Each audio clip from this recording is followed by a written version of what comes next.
At the end of December, a new lava dome began growing inside the crater of a Russian volcano called Sheveluch. 8 weeks later, it was already taller than the dome it had grown out of. Nobody has had a clear look at it since, because there has been too much weather in the way. And in the last 22 days, that mountain has produced 6 explosions big enough to trigger aviation warnings, the most recent throwing ash to 40,000 feet and pushing it southeast across the Pacific at 92 miles an hour. This is the same volcano that collapsed in April of 2023 and cancelled flights in British Columbia from 4,000 kilometers away. So is it venting the pressure out, or is it quietly taking itself apart? Before we go any further, if you enjoy what we do here at Project Nightwatch, hit like and subscribe so you don't miss any of our nightly debriefs. Also, drop a comment and tell me where you're watching from. Let's get into it. Part 1. The cloud that was only possible. At 5:58 in the evening, Coordinated Universal Time on the 20th of July 2026, the Volcanic Ash Advisory Center in Anchorage, Alaska, published a notice about a mountain that is not in Alaska. It is not in Canada either. It is roughly 4,000 kilometers away, on the far side of the North Pacific, on a peninsula that hangs off the eastern edge of Russia, like something that got left out in the cold and forgot to come back in. The notice described a column of volcanic ash rising from the surface to flight level 400. That is 40,000 feet, 12.2 kilometers, higher than the cruising altitude of essentially every commercial airliner in the sky over the northern Pacific at that moment. The cloud was moving southeast at 80 knots, which works out to about 148 kilometers an hour, or 92 miles an hour, which is faster than most people have ever driven a car. And then, at the bottom of the advisory, there was a line that most people would skim right past. 6 words, in the clipped shorthand that aviation meteorologists use because they are writing for pilots and not for us. Some part of volcanic ash obscured by meteorological clouds. That line is the entire reason we are here tonight. Because here is what happened earlier that same day. When the first aviation message went out about this eruption, it did not say an eruption had occurred. It said an eruption was possible. Possible. Not confirmed, not measured, not observed. Possible. And the reason it said possible is almost absurdly simple. There was too much weather in the way. Thick cloud had settled over the summit, and the people whose job it is to watch this volcano could not see the volcano. It took about 2 more hours before satellite imagery from a Japanese weather satellite called Himawari 9 showed volcanic material streaming continuously away from the mountain, and only then could anyone say with confidence that yes, this had happened. Not because they saw the explosion, because they saw the debris leaving. I want you to sit with that for a second, because it is going to matter more and more as this video goes on. We did not confirm the eruption by watching the volcano. We confirmed it by watching the ash walk away from the scene. The volcano is called Sheveluch. You will also see it spelled Sheveluch with an I, depending on which agency is doing the transliterating from Russian, and both spellings are correct and both refer to the same mountain. So if you go looking this up later and find 2 versions, you have not made a mistake. It sits in the far north of the Kamchatka Peninsula, and it is one of the largest and most active volcanic structures anywhere in Kamchatka, which is not a low bar. Kamchatka is one of the most volcanically busy places on the planet. Now, if you have been following the coverage of this over the last few weeks, and there has been coverage, you have probably seen the same handful of numbers repeated.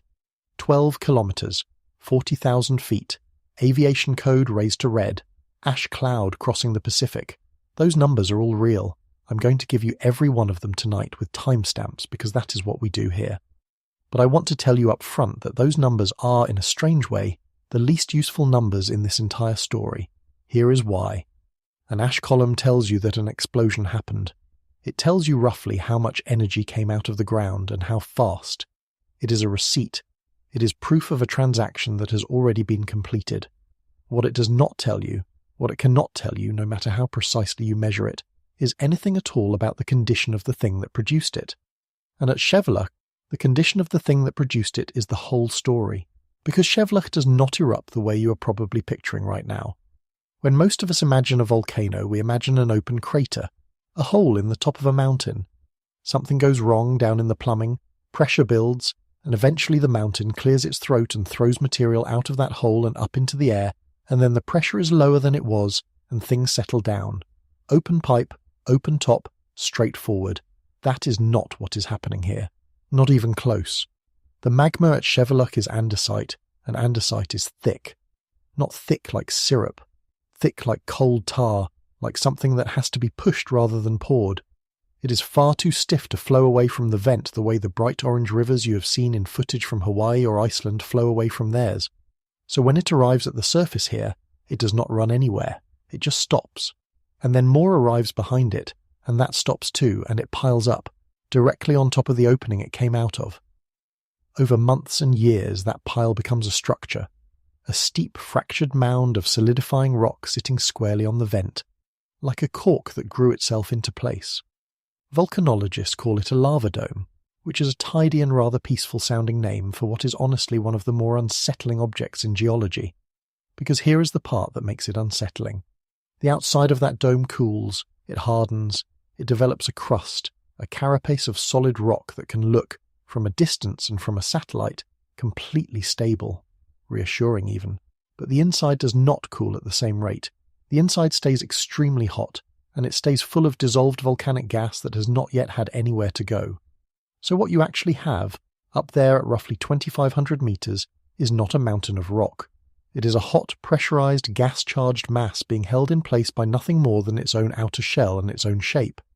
And the question that has been sitting over Kamchatka all month, the question that every single one of those ash columns is evidence for and evidence against at the same time is this.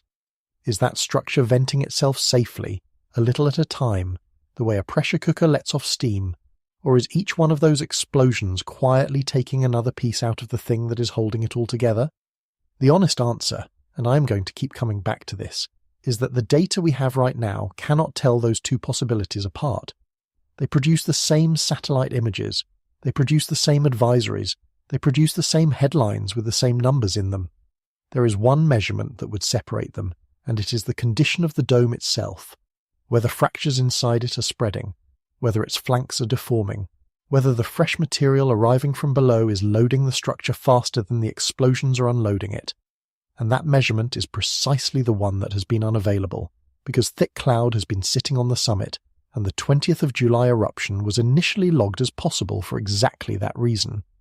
We can watch the ash leave. We cannot watch the mountain. Now, before you decide this is a story about a place too far away to matter, I need to hand you one more fact, and then we will get properly into it. In April of 2023, this same volcano did something dramatic enough that the effects reached the west coast of North America. Air Canada cancelled regional flights in northwestern British Columbia. Alaska Airlines cancelled more than 24 flights inside Alaska. Some carriers changed the routes of eastbound flights leaving Vancouver. Transport Canada, NAV Canada, and the Volcanic Ash Advisory Centre in Montreal were all involved in monitoring it. That is not a hypothetical. That is a thing that already happened from this mountain, from the other side of an ocean 3 years ago. And the reason it happened was not that Sheveluch had a big eruption. It was that Sheveluch had a big collapse. So tonight we are going to work through this properly. What is actually sitting on top of that vent, and why it is fundamentally different from an open crater. What has been growing up there since December, which is the single most important fact in this story, and the one almost nobody is reporting. What the eruptions of this month actually looked like, with every date and every altitude and every colour code change, including the 2 days in July when the alert level went up and down like a lift. What happens, physically, when a dome like this fails, and why it does not produce a bigger version of an ordinary eruption but something structurally different and far worse.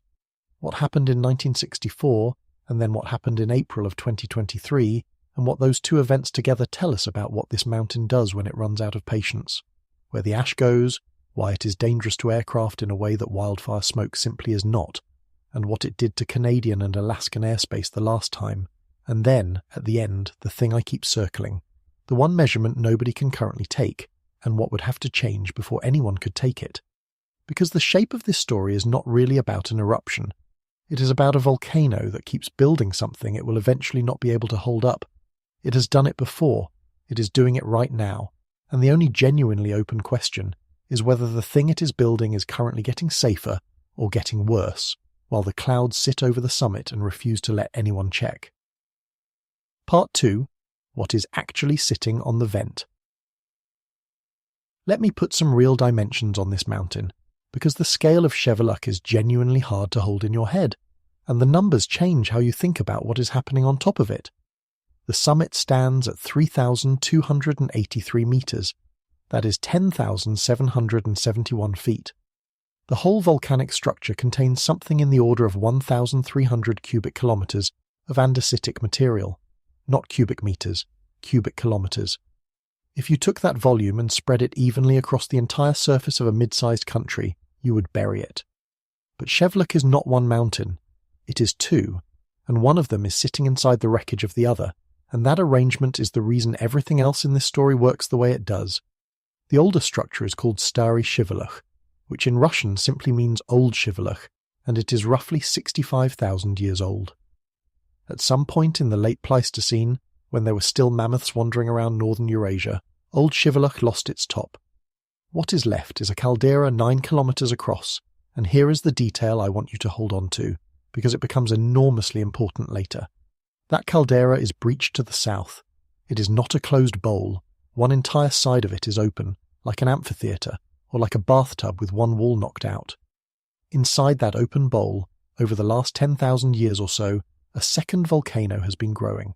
It is called Molodoi Sheveluch, young Sheveluch, and it is not a cone in the way you would draw a volcano as a child. It is a complex of lava domes, piles, accumulations. The current activity, all of it, is concentrated at the domes along the northern floor of young Sheveluch's crater, which itself sits on the southwestern flank of the old volcano. And the active dome, the one doing all of this, sits at around 2,500 meters elevation, which means it is roughly 780 meters below the summit of the old mountain looming behind it. So picture the geometry properly. An ancient, enormous, decapitated volcano with one wall missing open to the south. And down in the floor of that opening, a younger, angrier structure steadily piling itself up, with a clear downhill path in one direction and a wall in the others. Now, why does the andesite matter so much? Every volcano is, at bottom, a negotiation between how much gas is dissolved in the magma and how easily that gas can get out. In a runny basaltic magma, like the kind that produces those long orange rivers, gas escapes relatively easily. Bubbles form, rise through the liquid, reach the surface and leave. The system can breathe. That is why those eruptions, for all their drama, tend to be more spectacle than catastrophe, at least at the vent. Andesite cannot breathe. It is too viscous. Bubbles form and then find themselves trapped in something with the consistency of very cold, very reluctant putty. They cannot rise. They cannot escape. They just sit there, in the magma, holding pressure, waiting. And because the magma is that stiff, when it reaches the surface it does not spread out. It extrudes, slowly, like toothpaste from a tube being squeezed by something enormously patient. It stacks, it piles, and as it piles, it also does something quietly important, which is that it seals its own exit. The dome is not just a structure sitting on top of the vent. The dome is a lid. That is the configuration. Gas-rich magma being continuously supplied from below into a system whose only outlet is progressively being plugged by the very material coming out of it. Now think about the interior of that dome. The outside is exposed to Kamchatkan air, which in most months is doing its level best to freeze anything it touches, so the outer few meters chill and solidify into a rigid crust. But rock is a phenomenally poor conductor of heat. The interior of that pile is insulated by its own shell, and it stays hot, hundreds of degrees. It stays partially molten in places, and it stays charged with gas that has never had a chance to leave. Volcanologists sometimes describe the interior of an active lava dome as being more like a pressurized foam than like rock, and once you have that image it becomes very difficult to look at pictures of these things the same way again. What appears in a satellite photograph to be a grey, rubbly, inert lump of stone is, on the inside, something much closer to a shaken bottle with the cap still on. And then there is the third element, the one that makes this a genuinely unstable arrangement rather than merely a tense one. Gravity. This structure is steep. Andesite domes are steep by definition, because the material will not flow out to a gentle angle. They build up rather than out. They form slopes that sit close to, and sometimes beyond, the angle at which loose and fractured rock will stay put. And they are constantly being enlarged from underneath by fresh material pushing up into the middle of them. So you have a steep, fractured, gas-charged, internally hot mass, growing from within, resting in the open floor of a caldera whose southern wall is missing. Every one of those conditions is doing something. The steepness means the structure has limited tolerance for being made taller. The fractures mean the crust is not a single coherent shell, but a mosaic of blocks. The heat and gas mean the interior is not inert filler but stored energy. The growth from within means the whole thing is being pushed outward and upward continuously. And the missing southern wall means that if any large section of it does let go, there is a direction for it to go, and a long way to fall. This is why I said at the top that the ash column numbers are the least useful numbers in the story. A 12-kilometre column is the visible receipt of an explosion. But the object that produced it is doing several things at once, and none of them show up in the column height. It is venting. Yes, every explosion moves gas out of the system that would otherwise be accumulating. It is also being damaged. Every explosion originates somewhere inside or beneath that structure, and every explosion propagates fractures, loosens blocks, and removes material from the flanks, and it is also being loaded, continuously, from below. 3 processes, running simultaneously, in the same object, and the surface observation we have available to us is a single number describing how high the dust went. I want to be very clear that I am not describing something exotic or unprecedented here. This is standard behavior for a lava dome. Domes all over the world do exactly this. Mount Unzen in Japan did it. Soufriere Hills in Montserrat did it for years. Mount St. Helens did it after 1980. It is one of the well-understood configurations in volcanology, and there are people who have spent entire careers on precisely this problem. There is one more piece of the geography I have not given you yet, and it matters because it means we're not talking about a single object. Sheveluch does not have one active dome. It has a complex of them, and they have names. The main activity we have been discussing is at the domes along the northern floor of young Sheveluch's crater. But there is another, on the southwestern flank of Old Sheveluch, which carries the somewhat magnificent name of the 300 years of the Russian Academy of Sciences dome. It also goes by the shorter name of the Karen dome, which is what most people use, and I do not blame them. That dome has produced its own explosive eruptions, separately, which means the mountain has more than one place from which it can go wrong. When you hear that Sheveluch has erupted, the sensible follow-up question is which part of Sheveluch, because the answer is not always the same. Now, why does having multiple domes matter structurally? Because each one is an independent accumulation with its own geometry, its own internal pressure, and its own stability problem. They do not share a single relief valve. Activity at one does not necessarily depressurize the other, and a system that is extruding material at more than one location is a system with a magma supply generous enough to feed more than one outlet at once, which tells you something about the rate at which material is arriving from depth. I said the interior of an active dome behaves more like a pressurized foam than like rock, and I want to add one mechanical detail to that, because it explains why these structures fail the way they do, rather than simply cracking and settling. As gas comes out of solution inside a dome, it does not escape freely. It accumulates in pores and fractures within the interior. The permeability of the dome, which is to say how easily gas can move through it, is not fixed. It changes constantly. Fresh fractures open pathways and increase permeability, letting gas bleed out. Then those fractures get sealed by mineral deposition, by fresh material squeezing in, by the rock itself deforming under load. Permeability drops again. Pressure rebuilds. So the internal pressure of a lava dome is not a smooth line going up. It is a sawtooth. Build, crack, vent, seal, build, crack, vent, seal. That is what generates the sequence of discrete explosions we have been looking at, and it is why they arrive every few days rather than continuously. And each cycle of that sawtooth leaves the structure slightly more fractured than the last one. What is not standard is the frequency with which this particular volcano resolves the configuration by taking the whole structure apart, because that is Sheveluch's speciality, not eruptions, collapses, and we know that because it has left the evidence lying all over the caldera floor, in deposits from repeated debris avalanches that cover much of it. It did it in 1964, it did it again 3 years ago, and in between, and before, and after, it has been doing the same thing on repeat for the entire 10,000 years we have any record of. So when we look at the eruptions of this month, the question is not whether Sheveluch is capable of a dome collapse.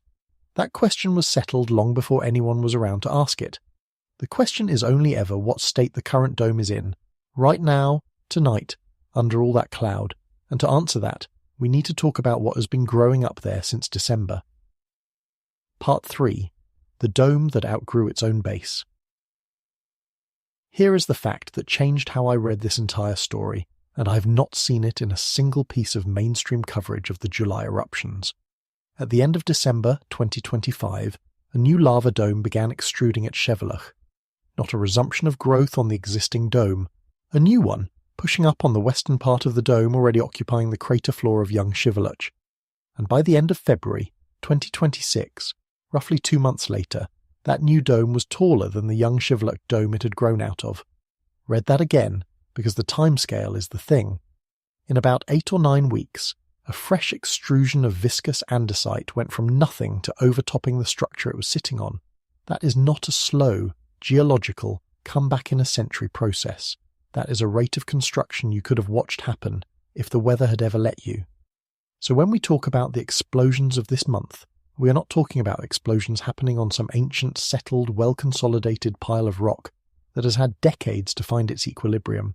We are talking about explosions happening on top of and inside of a structure that is 7 months old and that spent its first 2 months growing fast enough to outgrow its own foundation. And it did not stop in February. Through the spring and into the summer, Kamchatka monitoring has consistently reported a daily thermal anomaly in satellite imagery over the dome complex. A thermal anomaly is exactly what it sounds like. It is heat, visible from orbit, coming off the dome, and a persistent daily thermal anomaly is the signature of continuing extrusion. It means fresh, hot material is still arriving at the surface. Every day, the supply has not switched off. This is the loading side of the ledger, and it is worth being precise about what it means. The volcano is not merely erupting, it is simultaneously building. Those are different activities and they are happening at the same time in the same place, and the second one is far less visible than the first. Let me put the two side by side because this is the balance the whole video turns on. On one side, you have the unloading. Every explosive event this month has moved gas and fragmented rock out of the system. That is genuine pressure relief. It is real. Nobody should pretend otherwise. If a system is repeatedly venting, that is, in isolation, a reassuring thing. On the other side, you have the loading. Fresh magma arriving daily, adding mass and adding gas to a structure that is already steep and already fractured. Plus the damage each explosion does on its way out. Blocks breaking away, cracks propagating, hot avalanches sliding down the flanks, taking material with them and, critically, taking away support from whatever was resting on top of that material. Now here is the uncomfortable part. Those two processes do not have to balance.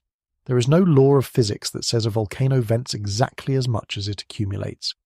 It is entirely possible, and in the history of this volcano it has happened repeatedly, for a system to be visibly, dramatically, reassuringly venting from the top, while the structure underneath it is quietly being made less and less capable of holding together. And you cannot tell which one is winning by looking at how high the ash went. I said earlier that Sheveluch's activity is documented, and I want to give you the context so you can see how the current dome fits into the pattern, rather than taking my word for it.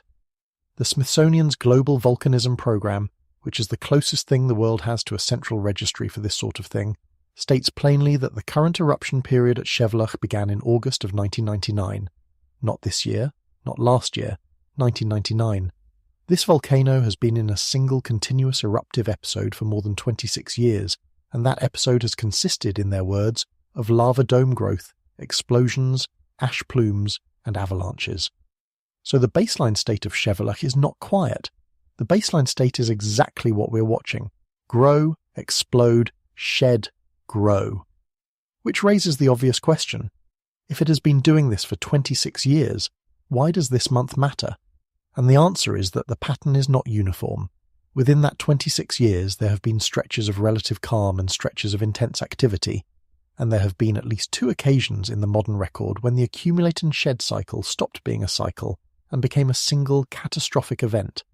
The last one was 3 years ago. We will get to it in detail because it deserves the detail. But the short version is that in April of 2023, the dome complex did not shed material. It failed. And the eruption that followed was the largest at this volcano in roughly 60 years.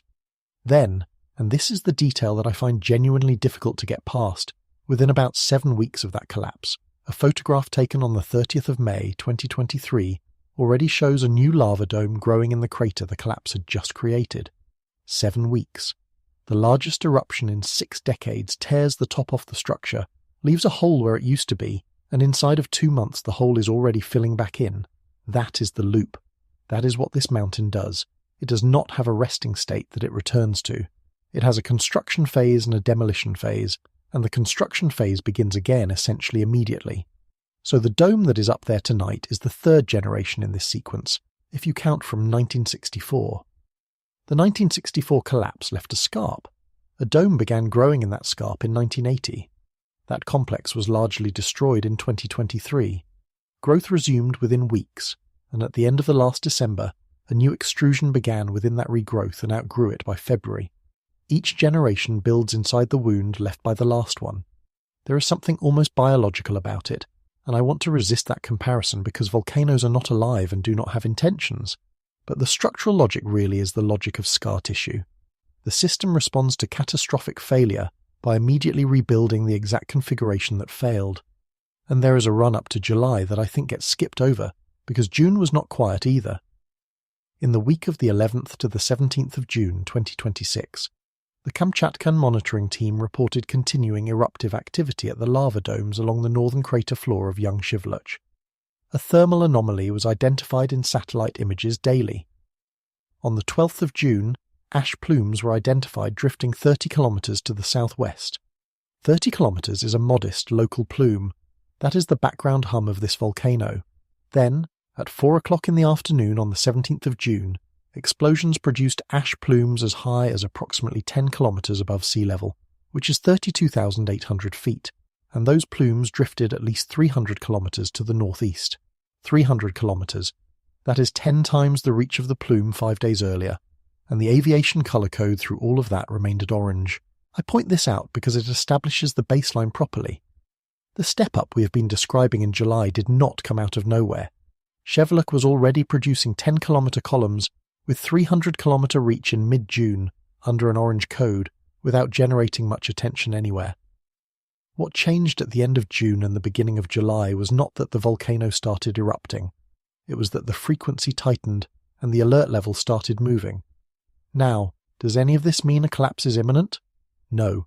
I want to be extremely clear about that, and I am going to say it more than once tonight because this is precisely the kind of story that gets stripped of its qualifiers the moment it leaves a video like this one and starts moving around the internet. There is no warning of an imminent dome collapse at Sheveluch. No agency has issued one. The aviation color code, as of the most recent change, sits at orange, not red. The immediate hazard remains local to Kamchatka. Nobody is being evacuated. Nothing in the available data justifies alarm. What the available data justifies is attention, and the reason it justifies attention is the specific combination we have just laid out, a structure with a documented failure mode, currently in the configuration that precedes that failure mode, growing rapidly, venting repeatedly, under a cloud deck that has prevented anyone from taking the one measurement that would resolve the ambiguity. That is not a prediction. That is just an accurate description of a situation. And with the structure established, we can finally look at what actually happened this month day by day, because the sequence has a shape to it that is much more interesting than any individual event in it. Part 4. 6 explosions in 22 days. 22 days. 6 events significant enough to generate formal aviation advisories. That works out to an average interval of just under 4 days. Let me walk you through them, and then I will show you the thing about this sequence that I think matters, which is not any single entry on the list. We start on the 29th of June 2026. An advisory places ash at flight level 330.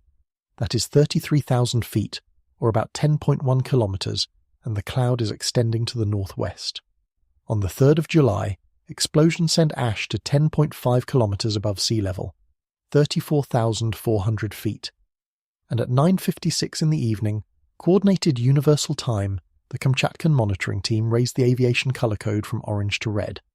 Now I should explain that scale, because it is going to come up repeatedly, and it is genuinely useful to understand. The aviation color code is a 4-level system. Green means normal, non-eruptive. Yellow means elevated unrest. Orange means either a heightened chance of eruption with limited ash, or an eruption underway with minor ash emission. Red is the top. Red means an eruption is imminent or underway with significant ash emission into the atmosphere. Red is not a routine setting. Red is the one that changes flight planning. So on the 3rd of July, they went to red.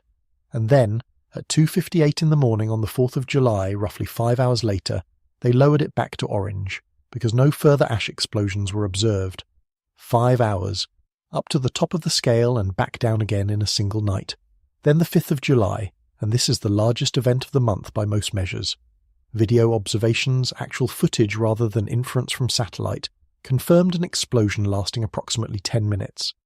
Ash reached 12 kilometers above sea level, 39,400 feet, and at 7:36 in the morning, Coordinated Universal Time, the color code went from orange back up to red. The ash cloud that came out of that explosion measured roughly 222 kilometers by 45 kilometers. In miles, that is about 138 by 28, and it was positioned over Elizovo Airport and the city of Petropavlovsk-Kamchatsky. I want to make sure that lands because it is easy to hear place names you do not recognize and file the whole thing under somewhere far away. Petropavlovsk-Kamchatsky is the administrative capital of the Kamchatka region. It is the largest city on the peninsula. Elizovo is its airport, the main air gateway to the entire region. So this was not an ash cloud drifting harmlessly over tundra. This was an ash cloud sitting on top of a regional capital and its international airport. On the 6th of July, the color code came back down from red to orange. But, and this is stated explicitly in the reporting, the explosive and extrusive eruption continued.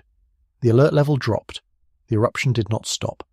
Those are two different things, and conflating them is one of the easiest mistakes to make when you are reading these bulletins. On the 8th of July, ash was continuously observed in satellite imagery up to 23,000 feet, 7 kilometers. On the 16th of July, the Tokyo Advisory Center logged an ash cloud at flight level 230, 23,000 feet again, and then the 20th of July, which is where we came in, Anchorage Advisory, 5:58 in the evening, Coordinated Universal Time, ash from the surface to flight level 400, 40,000 feet, 12.2 kilometers, moving southeast at 80 knots, some part of the ash obscured by meteorological cloud. Now, before I tell you what I think the shape of that sequence means, I need to clear up something that will otherwise confuse you if you go looking at this yourself, because it confused me at first. You will find sources listing these eruptions on slightly different dates. Some say the 2nd of July, some say the 3rd, some say the 9th, some say the 8th, and the temptation is to assume somebody's being sloppy. Nobody's being sloppy. Kamchatka sits 12 hours ahead of Coordinated Universal Time, 12 hours exactly, which means that any event happening in the evening Coordinated Universal Time is already the following day in Kamchatka. An explosion at 9 in the evening UTC on the 2nd of July is happening at 9 in the morning on the 3rd of July for the people standing underneath it. So a bulletin written in local time and a bulletin written in universal time will disagree by one calendar day for roughly half of all events, and both will be correct. It is the single most common source of confusion in volcano reporting, and now you know about it, which means you will spot it everywhere. Right, the shape of the sequence. The first thing to notice is the cadence. 6 advisory-level events in 22 days is frequent. This is not a volcano that woke up, did something dramatic and went back to sleep. This is a system cycling. The second thing to notice is the color code behavior, and this is the part I find genuinely revealing. Orange to red on the 3rd, red to orange on the 4th, orange to red on the 5th, red to orange on the 6th, 4 changes in 4 days.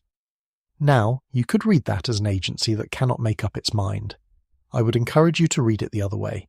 Those changes are timestamped to the minute and published publicly. What they are recording is a system that is genuinely switching states on a timescale of hours.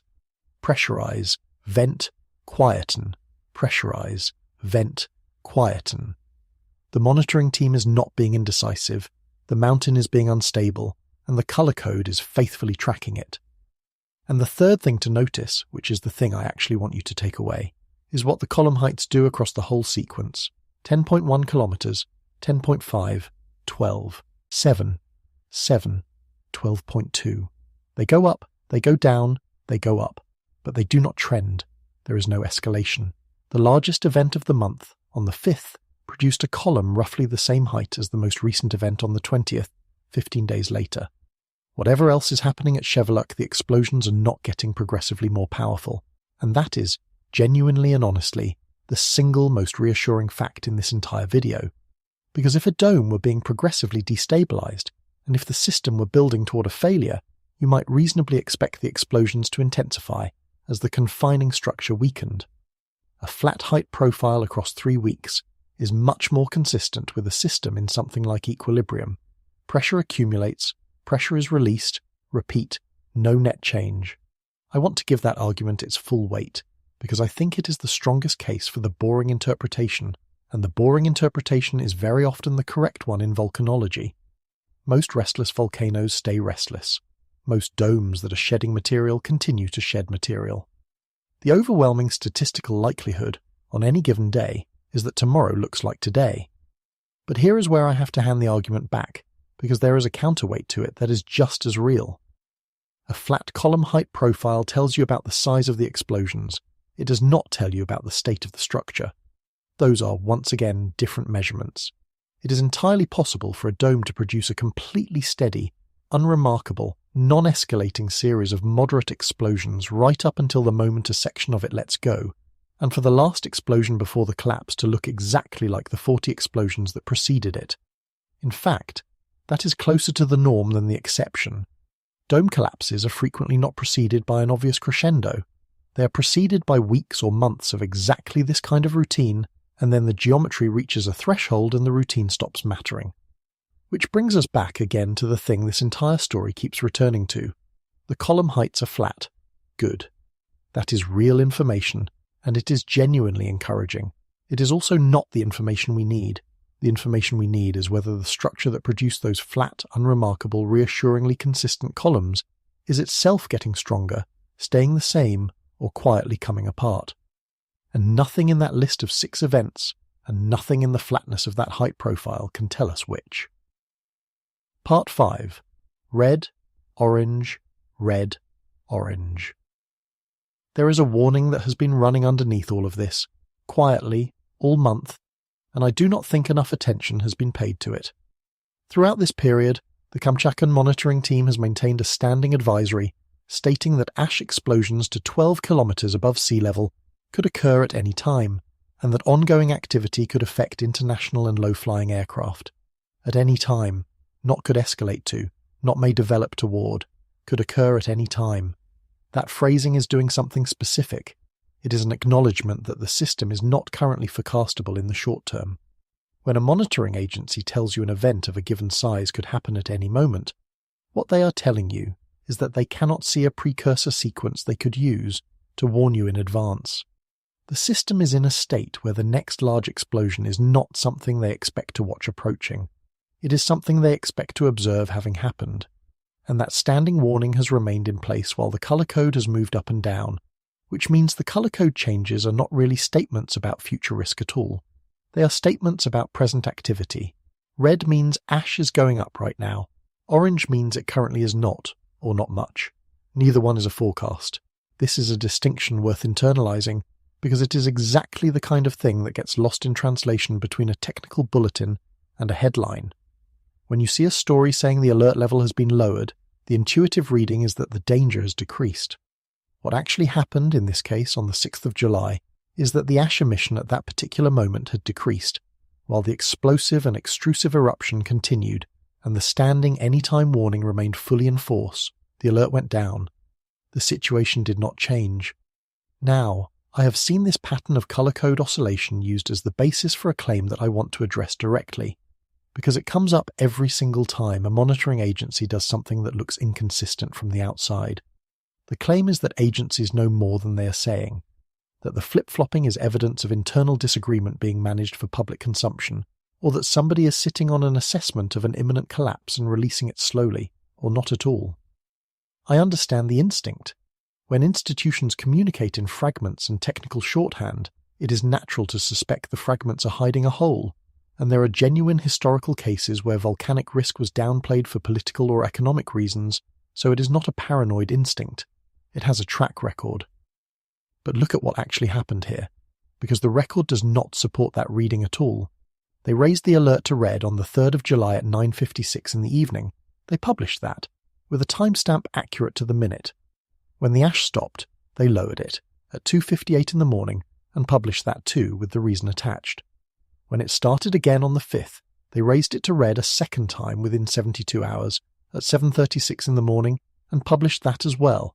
And throughout they left a standing public warning in place saying an explosion to 12 kilometers could happen at any moment. That is not the behavior of an organization managing a message. That is an organization publishing its uncertainty in real time, with timestamps, twice in 3 days, including the parts that make them look like they are changing their minds. If anything, the honest criticism runs the other way. The system is arguably too responsive, generating alert changes fast enough that a casual observer reading only headlines would come away confused about whether anything is happening at all. And there is a much simpler explanation for the one thing that genuinely is being withheld, which is a clear assessment of the dome's structural condition. It is not being withheld. It is not available. The advisories say so themselves. The 20th of July advisory carries the annotation that part of the ash was obscured by meteorological cloud. The initial message that day described the eruption as possible rather than confirmed, and the reason given was that thick cloud was hiding the summit. The limitation is not candor. The limitation is visibility, and the agencies are the ones telling us about the limitation. I dwell on this because the alternative framing, the one where somebody knows and is not saying, is actively harmful to the thing we're trying to do here. If you believe the information is being hidden, then every genuine piece of information becomes suspect and you stop being able to reason about the situation at all. Whereas if you accept that the information simply does not exist yet, you can ask the much more productive question, which is what would have to happen for it to exist. So let me answer that question, because it is the practical core of this whole video and I want you to leave with it. Column height will not tell us. We have established that. The heights have been flat for 3 weeks and flatness tells us nothing about structure. Here is what would actually change the assessment. The first is duration. The 5th of July explosion was confirmed by video at approximately 10 minutes. 10 minutes is a discrete event. It has a beginning, a middle, and an end, and it is consistent with a pressurized pocket venting and then sealing again. If a single explosion at Sheveluch were to run for hours rather than minutes, that would be a categorically different signal. Sustained emission implies a sustained pathway, and a sustained pathway implies that whatever was confining the system is no longer confining it. Duration, not height, is the variable to watch. The second is the alert level staying up. The color code has been to red twice this month, and both times it came back down within roughly a day, in one case within 5 hours. If it goes to red and stays there through a full cycle, if it is still red 24 or 48 hours later, that would indicate the monitoring team is seeing continuous emission rather than discrete events. That would be the clearest publicly visible sign that their own internal assessment has shifted. The third is the behavior of the hot avalanches. Material sliding off the flanks of a dome is normal and expected. A marked increase in how often those avalanches happen, or in how far down the slopes they run, would indicate the structure is losing coherence at its edges. The fourth is deformation. If the flanks of the dome could be observed to be bulging, tilting, or spreading, that would be close to definitive.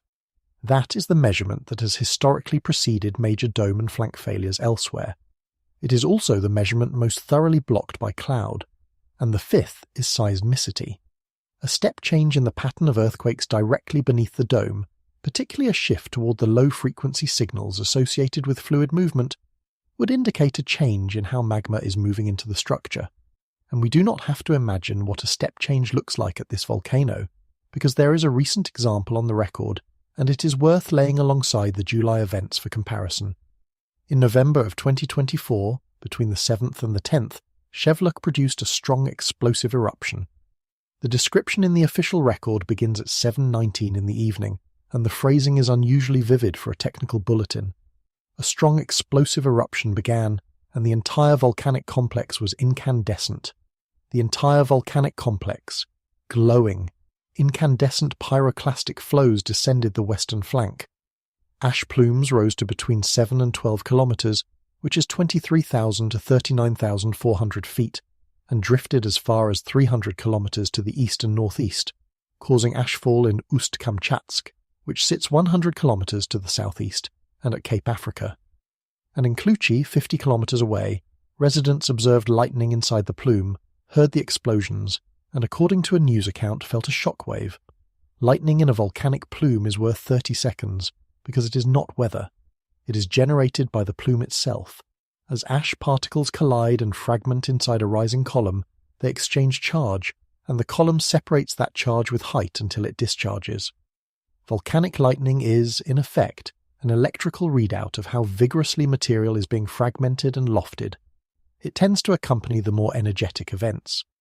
Now compare that November 2024 event to what we have seen this month. The column heights are broadly similar, 7 to 12 kilometers then, 7 to 12.2 now. The drift distances are comparable. What is different is everything else. In November 2024 there were pyroclastic flows running down the flank, an entire complex glowing, a shockwave felt 50 kilometers away, and ashfall in 2 named settlements.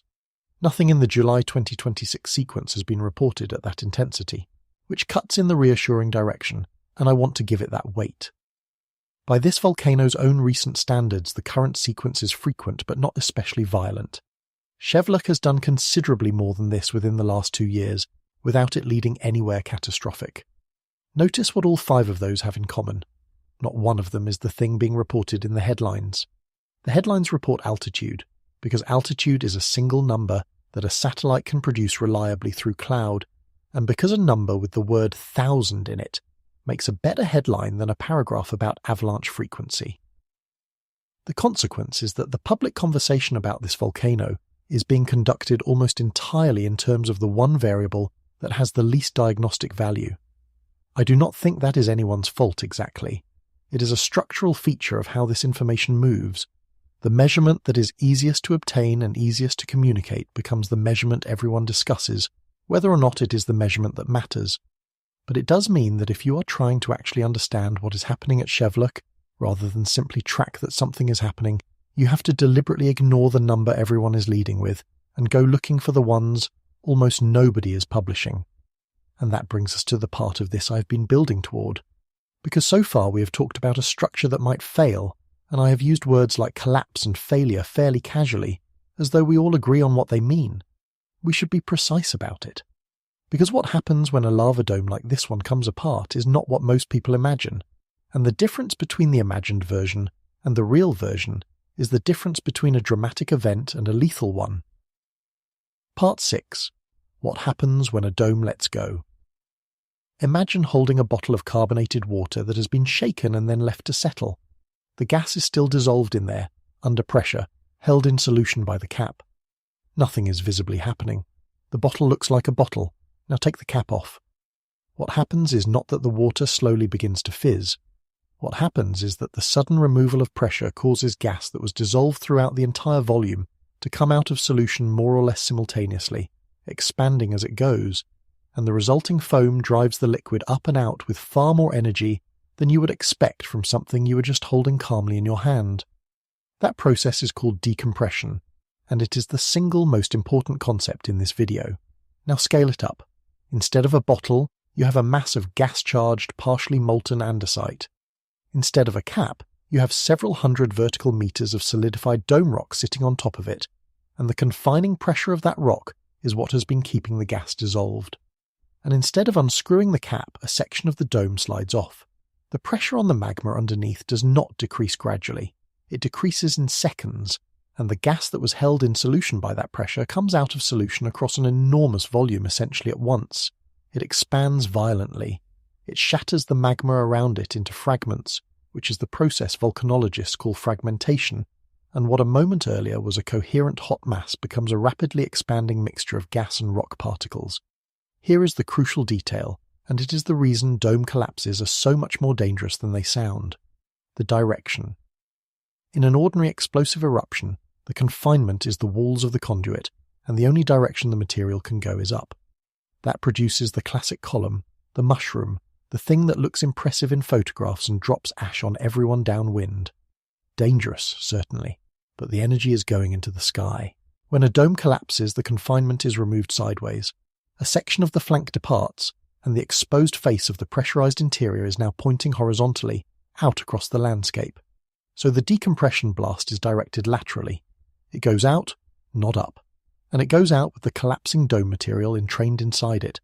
Millions of tons of hot, fractured rock, already in motion downhill under gravity, now being driven by an expanding gas phase that is coming out from behind and underneath it. What that produces is a pyroclastic density current. I am going to use that term rather than the more familiar pyroclastic flow, because it is the more accurate one, but they refer to the same family of phenomena, a ground-hugging avalanche of hot gas, ash and rock fragments that behaves as a fluid. The numbers on these things are genuinely difficult to accept the first time you encounter them. Internal temperatures typically run in the hundreds of degrees Celsius and can be considerably higher. Speeds routinely reach and exceed 100 kilometers an hour, which is highway speed, and the faster examples move at several hundred. They are dense enough to knock down mature forest and strip buildings to their foundations, and hot enough to ignite anything combustible on contact. And because they are denser than the surrounding air, they hug the ground. They follow terrain. They pour down valleys. They do not rise and dissipate the way a plume does. They travel.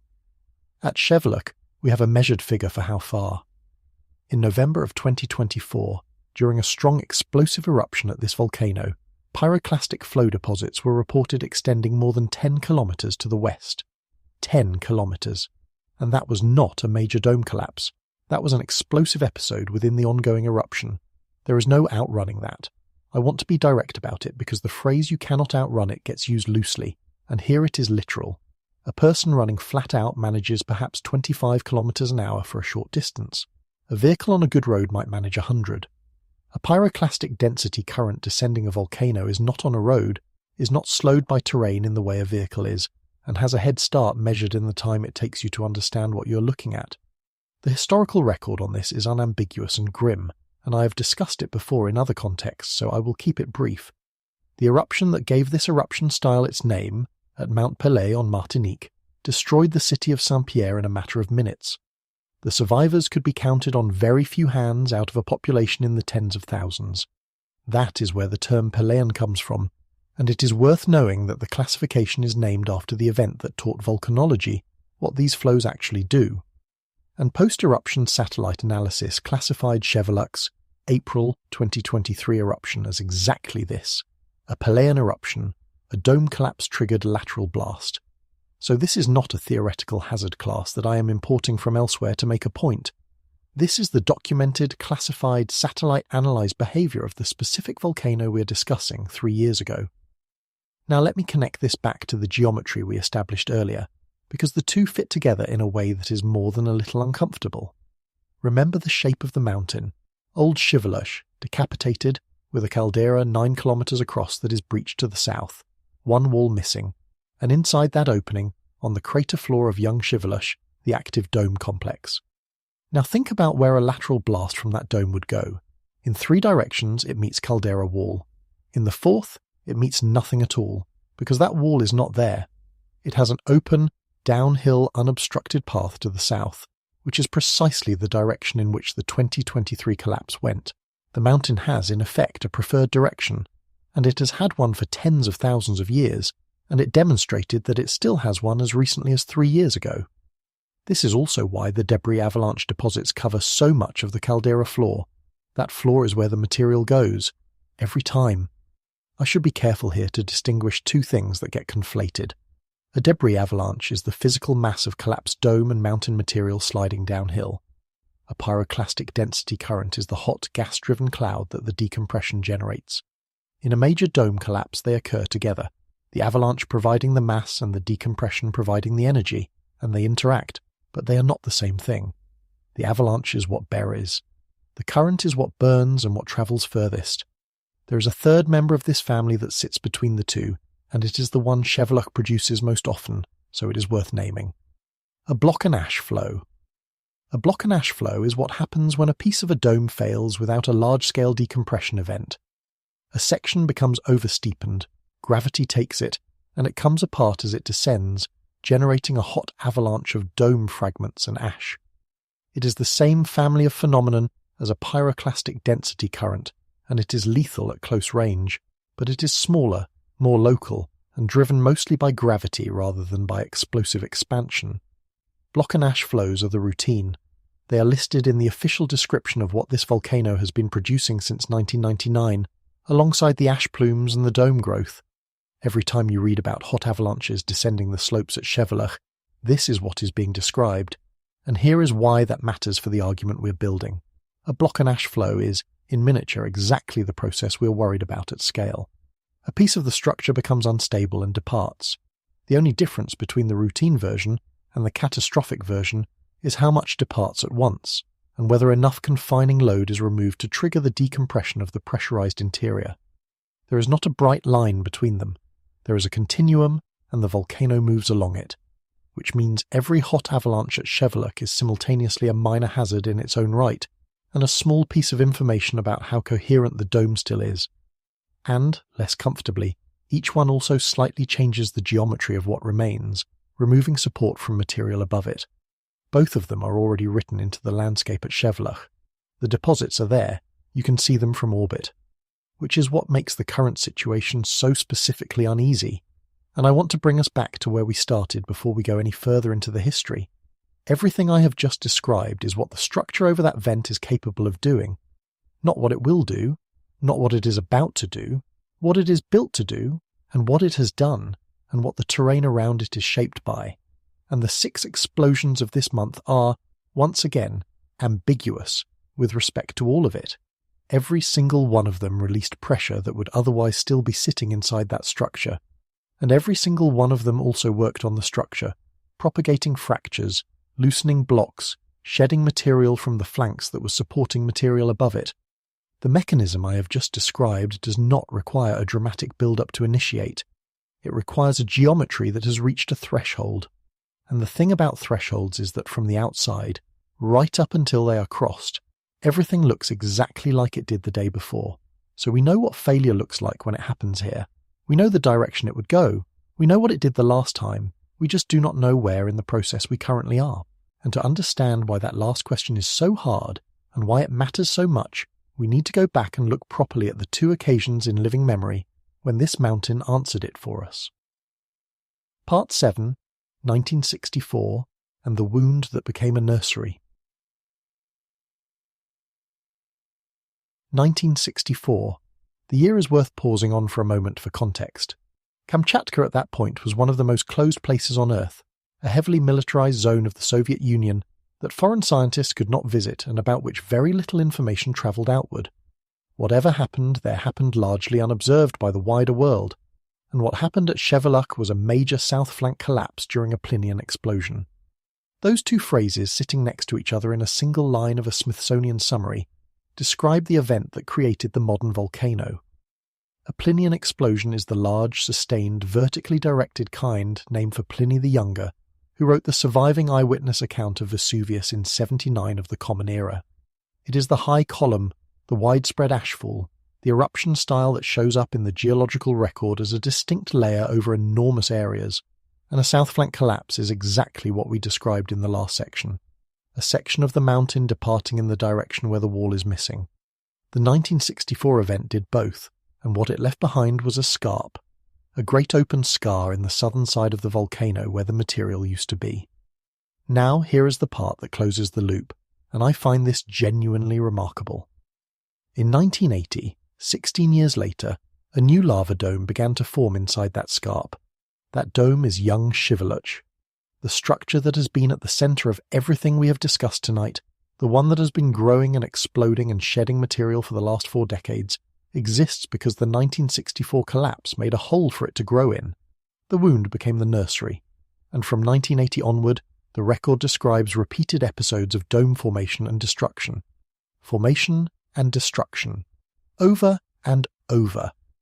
Producing, in the Smithsonian's phrasing, major and minor ash plumes, pyroclastic flows, block and ash flows, and whaleback domes of spine-like extrusions in 1993 and again in 2020. I love that phrase, whaleback dome, and it is worth 30 seconds because it tells you something about how strange this material is. When andesite is stiff enough and is being pushed upward fast enough, it does not always spread into a rounded pile. Sometimes it comes out as a coherent solid mass, extruding upward like a piston, forming a smooth, elongated ridge of rock that looks, from certain angles, like the back of a surfacing whale. In extreme cases, these form spines, single columns of solid rock pushed up out of the vent like a needle. This is what it means, physically, for magma to be too viscous to flow. It is not merely thick, it is capable of being pushed out of the ground as a solid object, and a spine or a whaleback is, structurally, about the least stable configuration a dome can adopt. It is tall, narrow, unsupported on most sides, and it is being pushed from below. They tend to collapse. That is the normal end state. Sheveluch has produced them at least twice in the last 30-odd years. Then there is the wider frame. The Smithsonian summary of this volcano states that it has had at least 60 large eruptions during the Holocene, which is to say in roughly the last 10,000 years. 60 large eruptions. If you divide that out, you get one large eruption every 165 years or so on average. But I want to be careful with that number, because averages are misleading for volcanoes. Volcanic activity is strongly clustered. Long quiet intervals punctuated by dense sequences. So the correct reading of that figure is not that one is due every 165 years. It is that this volcano produces large eruptions frequently enough, over long enough, to have built a landscape out of them. And it has. The same summary notes that frequent collapses of the dome complexes have produced debris avalanches, whose deposits cover much of the floor of the breached caldera. Cover much of the floor of a caldera 9 kilometers across. That is the physical evidence of the cycle, lying on the ground, in a layer thick enough and extensive enough to be the dominant feature of the terrain. Every one of those deposits is a dome that failed. So when we ask tonight whether the current dome might collapse, we're not asking a speculative question about an unlikely scenario. We're asking whether a volcano whose entire visible surface is made out of the remains of collapsed domes is going to produce another one. The answer to that question, on a long enough timescale, is obviously yes, it is going to happen.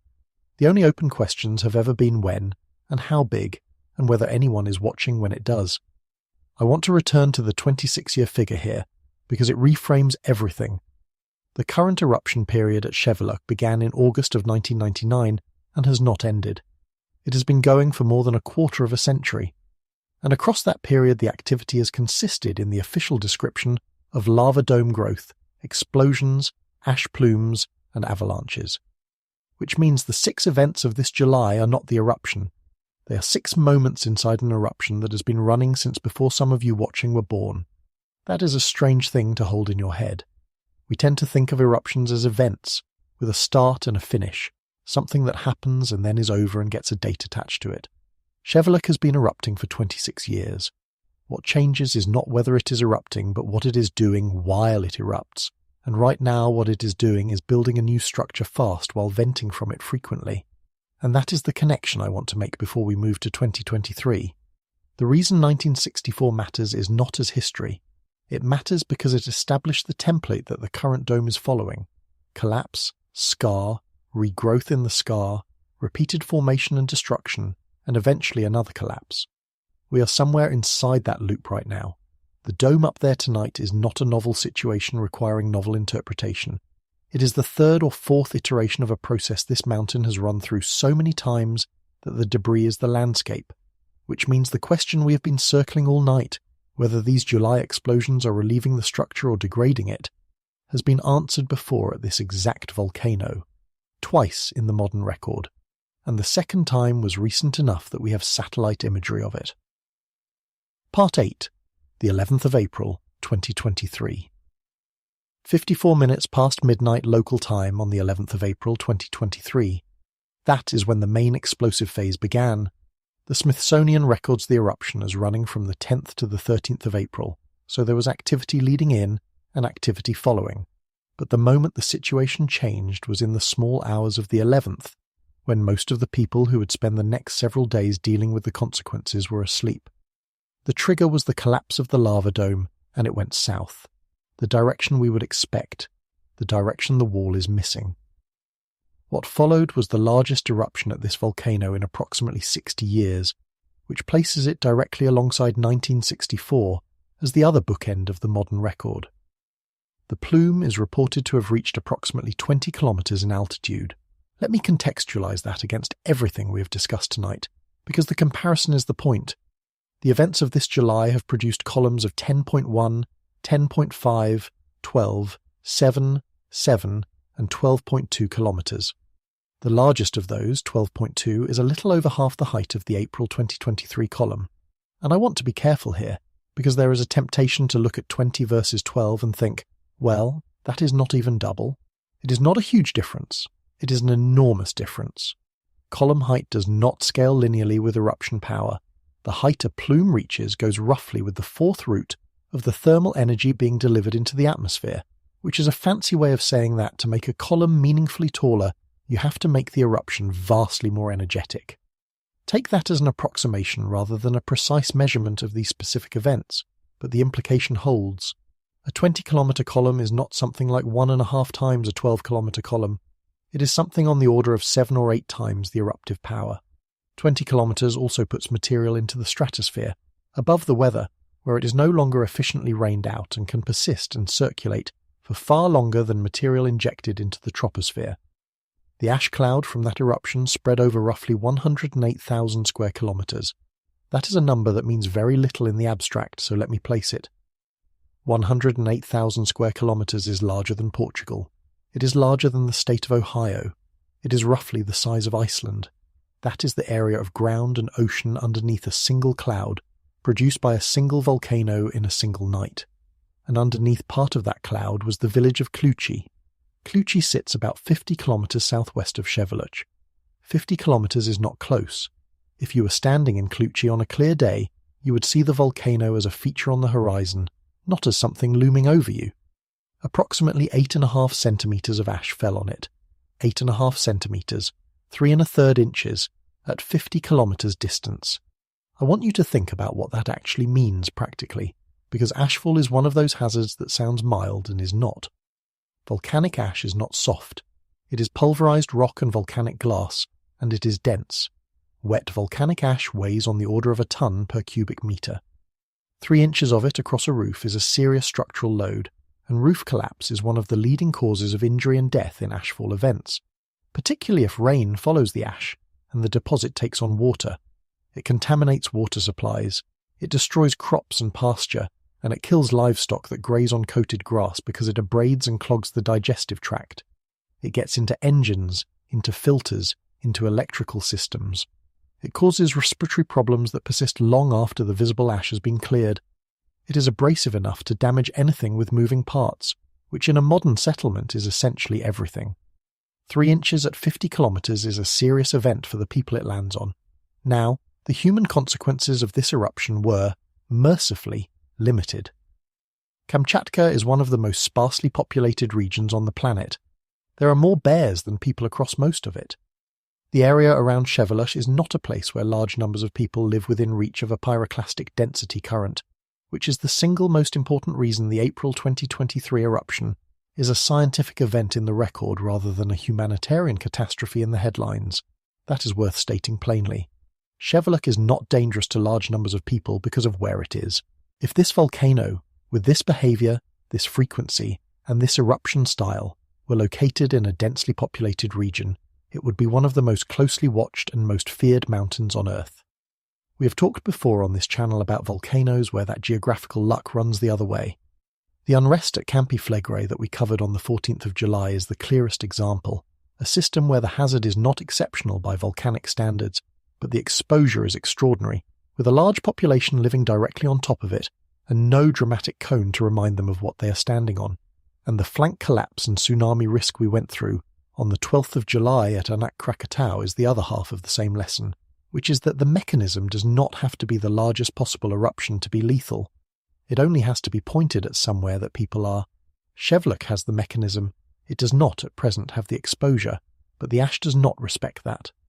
Because the other thing the April 2023 eruption did, and this is where it stops being a Kamchatkan story, is that the material it put into the atmosphere crossed the North Pacific and reached the west coast of North America. We will come back to exactly what that meant operationally, because it is the subject of the last act of this video, and it deserves the space. But I want to plant it here, in the middle of the 2023 account, because the two halves belong together. The eruption was survivable where it happened almost entirely because of who was not there. It was consequential 4,000 kilometres away almost entirely because of what the wind did with it. One event, two completely different hazard profiles, determined by geography on one hand and meteorology on the other. and underneath both of them, the same cause. Not an eruption, a collapse. The dome we have spent this whole video discussing in its previous incarnation, letting go to the south in the middle of an April night, decompressing and putting 20 kilometers of itself into the sky, which is what makes the next detail, the thing that happened after, the one I keep returning to. Part 9. The hole. It left, and how fast it filled. When the dust settled and the satellites got a clear look at what was left, there was a hole where the dome had been. The collapse had excavated a caldera measuring approximately 2 kilometers by 2.6 kilometers. I want to flag something here, because it is a detail I had to correct while putting this together, and I would rather show you the working than quietly fix it. A number of accounts of this eruption describe the resulting crater as roughly 1 kilometer across, or about 0.6 of a mile. That figure has circulated fairly widely. The published measurement is 2 kilometers by 2.6 kilometers, which is not a small revision. It is more than 4 times the area. So if you have heard the 1 kilometer number, it is worth updating. The scar the 2023 collapse left is substantially larger than most coverage suggests. 2 by 2.6 kilometers. Put that against the geometry we established at the beginning. The old caldera is 9 kilometers across. This new hole punched into the dome complex sitting on its floor is about a quarter of that span in one direction. That is a very large piece of mountain to have simply gone, and post-eruption satellite analysis classified the whole thing as a Pleiadian eruption, a dome collapse-triggered lateral blast, the exact mechanism we walked through earlier, confirmed from orbit at this volcano 3 years ago. So that is the answer key. That is what this specific dome does when it resolves the configuration it is currently in. It does not gradually deflate. It does not vent itself into stability. It goes to the south. It decompresses laterally. It puts 20 kilometers of column into the sky. It lays down 108,000 square kilometers of ash, and it leaves a 2 by 2.6 kilometer hole where it used to be. And then, and here is the thing I genuinely cannot get past, there is a photograph taken on the 30th of May 2023 that shows a lava dome growing in that crater. 7 weeks.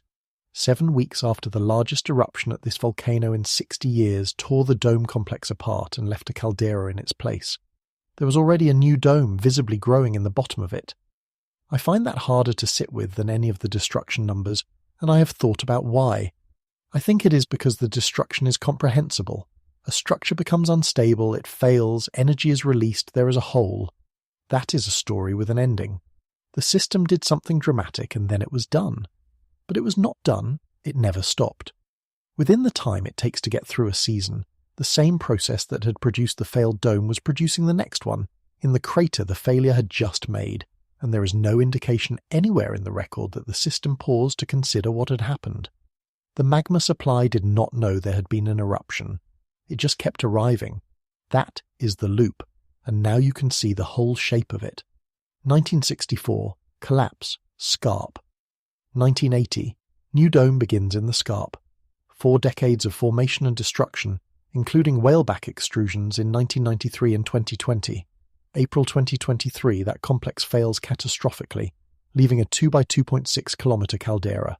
May 2023, 7 weeks later, regrowth already visible. And then the end of December 2025, a new extrusion begins on the western part of that regrown dome, and by the end of February 2026 it is taller than the thing it grew out of. Every generation builds inside the wound left by the last one, and it starts building before the wound has finished cooling. So let us assemble what we actually have on the 21st of July 2026. We have a volcano whose landscape is made of collapsed domes. We have a documented modern record of that specific failure mode, twice, in 1964 and in 2023, 59 years apart. We have a confirmed classification of the most recent one as a Pleiadian lateral blast. We have a system that resumed construction within 7 weeks of that event and has not stopped since. We have a new extrusion that began 7 months ago and outgrew its own base in 2. We have a daily thermal anomaly indicating that fresh material is still arriving. We have 6 explosive events in 22 days. We have an alert level that has been to the top of its scale twice in a week, and we have a standing official warning that an explosion to 12 kilometers could occur at any time. And against all of that, we have one genuinely reassuring observation, which is that the column heights across those 6 events are not escalating. That is the ledger. That is everything we know. And there is one piece of arithmetic in that list that I skipped past, so let me do it properly, because it is the sort of number that gets misused. 1964 to 2023 is 59 years. The 2023 eruption is independently described as the largest in approximately 60 years. Those two figures agree with each other, which is reassuring for the record but tells you nothing predictive. Because the temptation, and I have seen people do it, is to take 59 years, add it to 2023, and conclude that the next one is due in 2082, so we can all relax. That is not how any of this works. Two events do not establish a period, and the longer record actively argues against regularity. At least 60 large eruptions across roughly 10,000 years averages out to one every 165 years or so, which is nearly 3 times the interval between the two modern events we have. If the average were meaningful as a schedule, 1964 and 2023 should not both have happened. The resolution is that volcanic activity clusters. It comes in bursts separated by longer quiet intervals, and the average across 10,000 years describes the total, not the rhythm. Sheveluch may well be inside an active cluster right now. It has certainly been in continuous eruption for 26 years, which is not the behaviour of a system between bursts. So the correct reading of 59 years is not a countdown. It is simply confirmation that this volcano does this on a timescale short enough that it has happened twice within the lifetime of people who are still alive. Now, I am not going to tell you what it adds up to, because I do not think it adds up to a single answer, and I would be lying to you if I pretended otherwise. There is a completely defensible reading of that ledger, which says this is a restless volcano doing what it has done for 26 years, venting efficiently with no escalation, and the most likely outcome by a wide margin is that this sequence peters out the way dozens of similar sequences have. There is an equally defensible reading which says a rapidly growing steep gas-charged structure that is being repeatedly explosively worked from within on a mountain that has resolved this exact configuration by collapsing twice in living memory is worth watching very carefully indeed. Both readings use the same facts. That is the problem. That has been the problem this entire time, and the reason both readings survive contact with the evidence is that the evidence we have is all about what leaves the volcano, and none of it is about the volcano. We can measure the ash. We can measure how high it went and how fast it is moving and how far it has spread. We have a very good picture, updated continuously, of everything that has departed. We have almost nothing about what stayed, which is where the weather comes in and where a story about a mountain becomes a story about a storm. Part 10. The Storm, the Mud, and What Weather Cannot Do. There is reporting that a cyclone has been approaching the Kamchatka region. I want to handle this section carefully, and I'm going to be more explicit about my sourcing than I normally would be, because this is the one part of tonight's story that I could not independently confirm to my own satisfaction. I was not able to verify a specific named storm on an established track toward Kamchatka in this window. That does not mean it is not there. Weather systems in the Northwest Pacific are numerous, and coverage of Russian regional forecasting in English language sources is patchy at the best of times. But I'm not going to present something as established when I could not establish it, so treat the storm itself as reported rather than confirmed, and weight it accordingly. What I can tell you with complete confidence is the mechanism, because the mechanism does not depend on which particular storm shows up. It depends only on rain falling on a volcano that has been erupting for 3 weeks. And before I go anywhere near that, I need to shut down a claim that comes up every single time weather and volcanoes appear in the same sentence. The storm cannot cause an eruption. You will see this suggested, and it usually takes the form of a plausible-sounding observation that atmospheric pressure changes as a storm approaches, and that lower pressure means less weight on the ground, and therefore less confinement on the magma below. And that chain of reasoning is not stupid. It is actually reaching for something real. There is a genuine scientific literature on atmospheric loading effects on volcanic systems, and there are documented cases where activity at very shallow, very finely balanced systems appears to correlate with pressure changes or with tidal loading. But look at the magnitudes. A deep low pressure system might drop surface pressure by 30 or 40 hectopascals against a normal atmosphere of around 1013. That is a change of a few percent of one atmosphere. The pressures involved in the magmatic system beneath a lava dome are measured in megapascals, which is to say tens to hundreds of atmospheres. The storm is a rounding error. It is a feather landing on a truck, and beyond the physics, there is the simple timeline. Sheveluch has been in continuous eruption since August of 1999. It has been explosively active throughout this entire month, starting at the end of June, before any storm was in the picture. The sequence did not begin with a cyclone and does not require one, so no, the weather is not causing this. But here is the version of the claim that is true, and I think it is more interesting than the false one. The storm cannot create the hazard, the storm can move it. 3 ways. The first is transport. Strong winds aloft accelerate and extend the ash cloud. We already know the 20th of July cloud was moving southeast at 80 knots, which is a substantial wind field. A more energetic system means faster transport, further transport, and a cloud that reaches into flight corridors sooner and stays coherent longer. That is a direct amplification of the aviation problem we're about to spend the rest of this video on. The second is concealment, and this one is genuinely aggravating because it compounds the exact problem that has run through this whole story. Thick weather cloud hides the volcano. We have seen it happen twice already this month. The initial advisory on the 20th described the eruption only as possible, because cloud was covering the summit. The advisory itself carries a note that part of the ash was obscured by meteorological cloud. A significant storm system parked over northern Kamchatka would extend that blindness for days.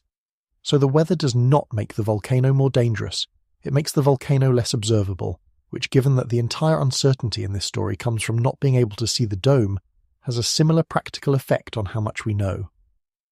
The third is lahars, and this is the one that has actual ground consequences. A lahar is a volcanic mudflow. The word is Indonesian, and it has been adopted into geology because there was no adequate word for it in English. What it describes is a slurry of water and volcanic debris moving downhill, and the reason it needs its own word is that it does not behave like a landslide and it does not behave like a flood. It behaves like wet concrete moving at the speed of a river in flood. Lahars are dense.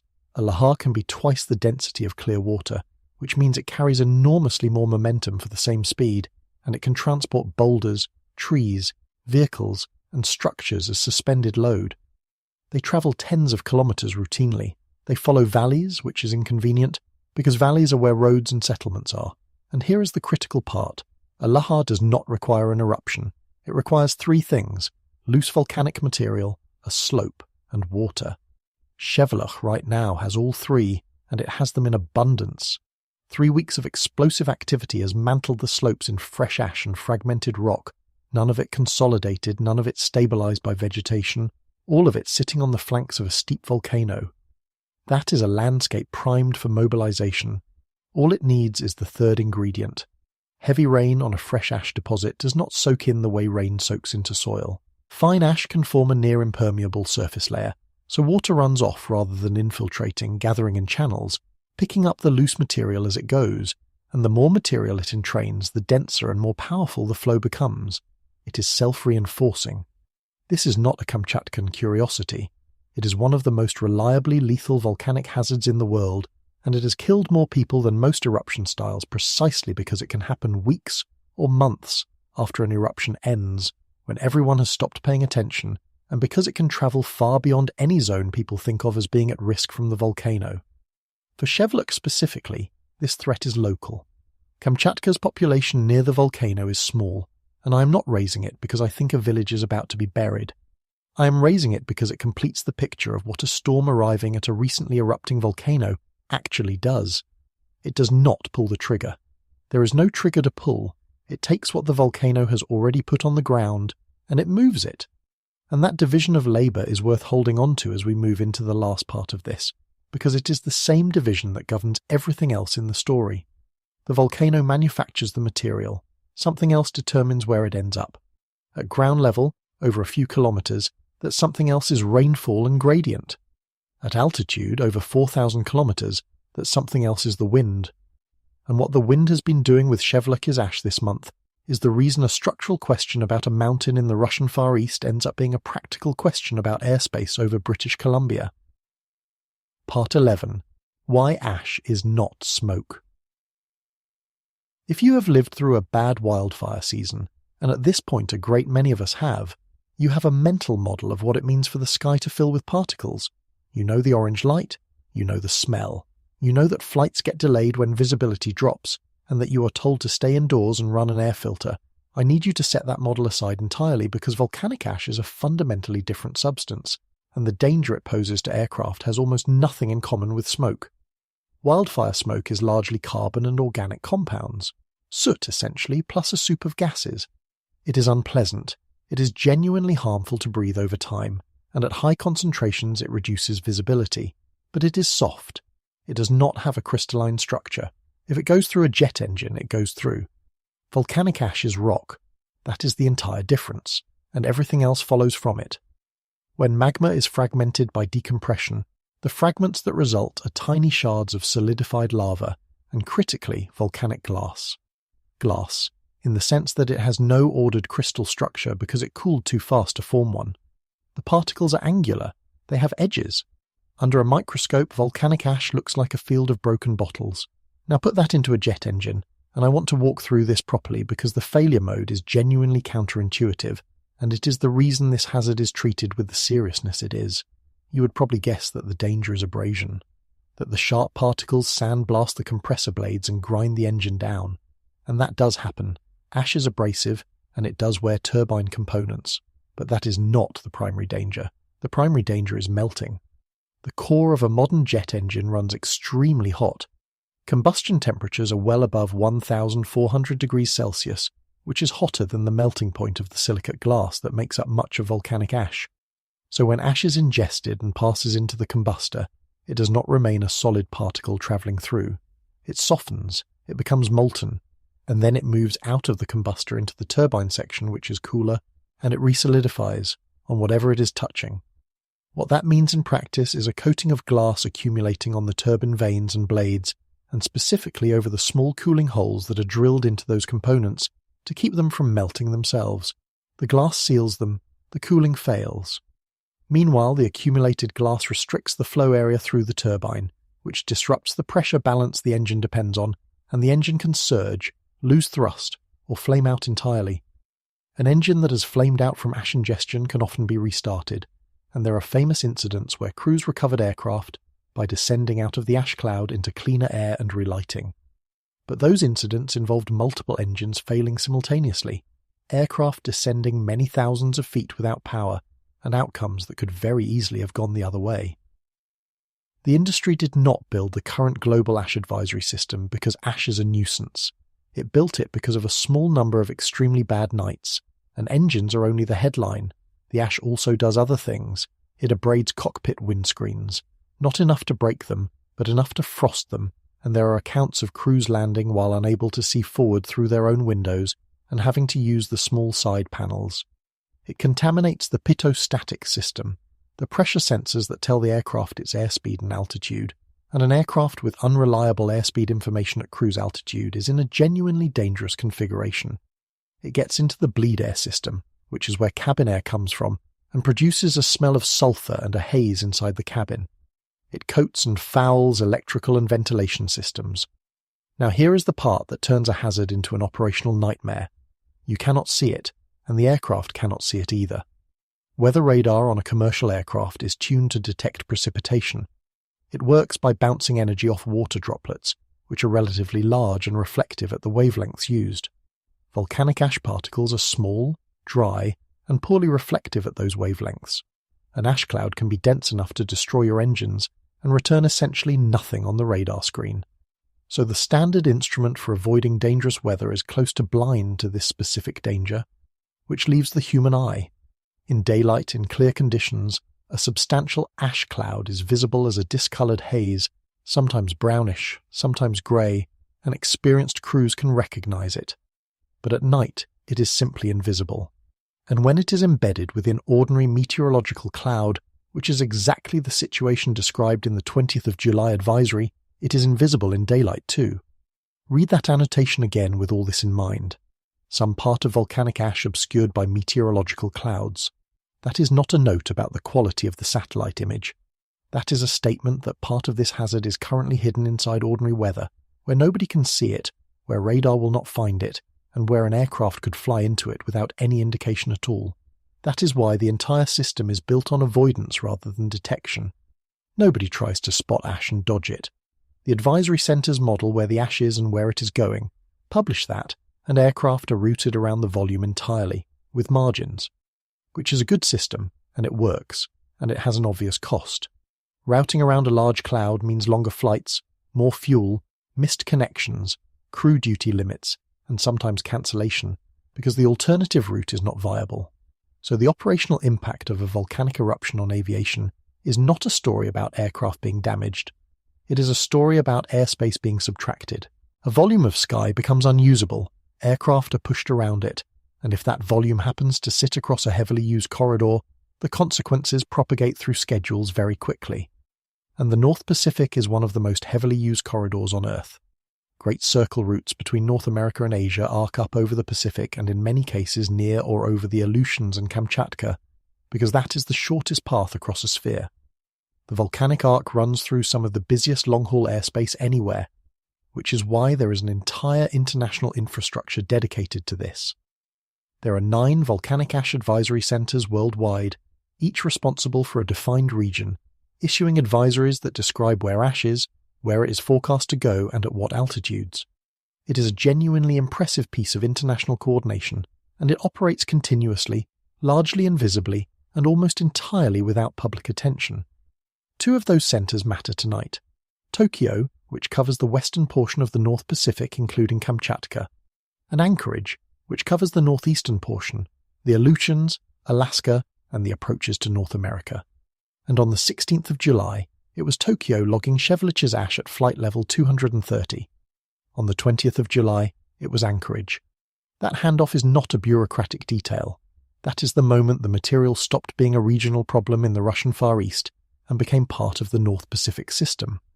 I want to close this section by connecting it directly back to the dome, because it would be easy to treat the aviation story as a separate topic, and it is not. Everything in this section is a description of consequences. Ash melts in engines, radar cannot see it, airspace gets subtracted, schedules break. All of that is downstream. All of it is a function of how much ash there is, how high it goes, and how long the supply continues. And every one of those 3 variables is controlled by the thing sitting on top of that vent in Kamchatka. A dome that keeps venting moderate explosions produces discrete clouds that disperse. A dome that fails produces 20 kilometers of column and 108,000 square kilometers of ash. The size of the aviation problem is determined entirely by the structural question we cannot currently answer. Part 12. From Tokyo to Anchorage. 80 knots. I keep coming back to that number because it is the one that turns this from a Russian story into a North American one, and because the arithmetic on it is genuinely startling once you do it. 80 knots is 148 kilometers per hour, 92 miles per hour. That is the speed at which the cloud from the 20th of July eruption was travelling southeast when the Anchorage advisory was written. Sustain that for 24 hours and you cover roughly 3,550 kilometers. The Great Circle distance from Sheveluch to Vancouver is on the order of 6,000 kilometers. So at the observed speed, material leaving that volcano is something like 2 days from the coast of British Columbia. 2 days, not 2 weeks, not a season, a weekend. Now, I need to add every caveat to that calculation, because I do not want you taking a back-of-the-envelope number and treating it as a forecast. Wind speed is not constant along the whole path. The cloud does not travel as a coherent object. It spreads, it thins, it disperses, and by the time it has crossed an ocean, the concentration is a small fraction of what it was at the source. It rises and sinks through different wind fields at different altitudes and gets sheared apart in the process, and the actual trajectory depends entirely on the upper-level flow pattern at the time, which curves and meanders and does not respect great circles, so the 2-day figure is not a prediction. It is a scale check.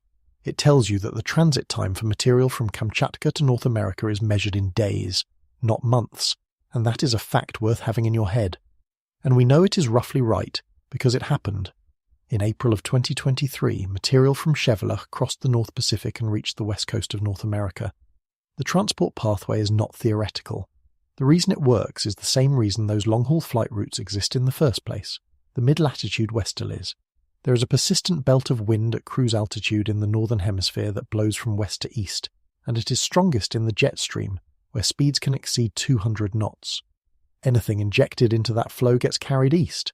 That is why a flight from Tokyo to Los Angeles is meaningfully shorter than the return leg. It is also why volcanic material from the Western Pacific ends up over North America and not the other way around. Kamchatka sits at the upstream end of that conveyor, North America sits at the downstream end, and Sheveluch has been injecting material into it every few days for 3 weeks.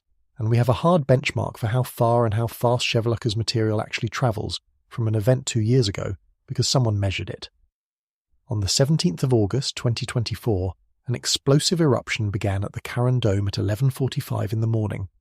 By 12 o'clock, 15 minutes later, ash plumes had reached 9 kilometers above sea level, which is 30,000 feet and about 5.7 kilometers above the summit. 15 minutes from the start of the eruption to 30,000 feet. That is the timescale these things operate on. Ashfall was reported in Ust-Kamchatsk, 100 kilometers to the southeast, and then the cloud went to work.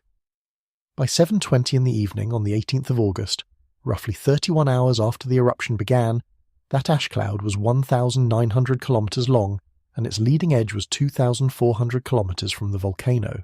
2,400 kilometers in about 31 hours.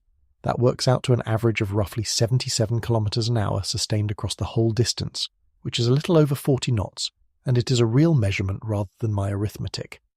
Now hold that against the 6,000 kilometers to Vancouver. At the pace that August 2024 cloud actually achieved, that is something in the region of 3¼ days. At the 80 knots observed on the 20th of July, it is closer to 2. Either way, the answer is days, and the 1,900-kilometer length of that cloud tells you something else that matters, which is that these things do not travel as compact objects, they stretch. A cloud 1,900 kilometers long is a corridor, not a blob, and it subtracts airspace along its entire length. Here is where I want to introduce the argument that I think is the single most useful reframing in this entire section, because it changes what you should actually be watching for. The instinct, when you hear about ash reaching aviation altitudes, is to worry about the size of the explosion. Bigger explosion, more ash, bigger problem, and that is not wrong. But it is not the most important variable.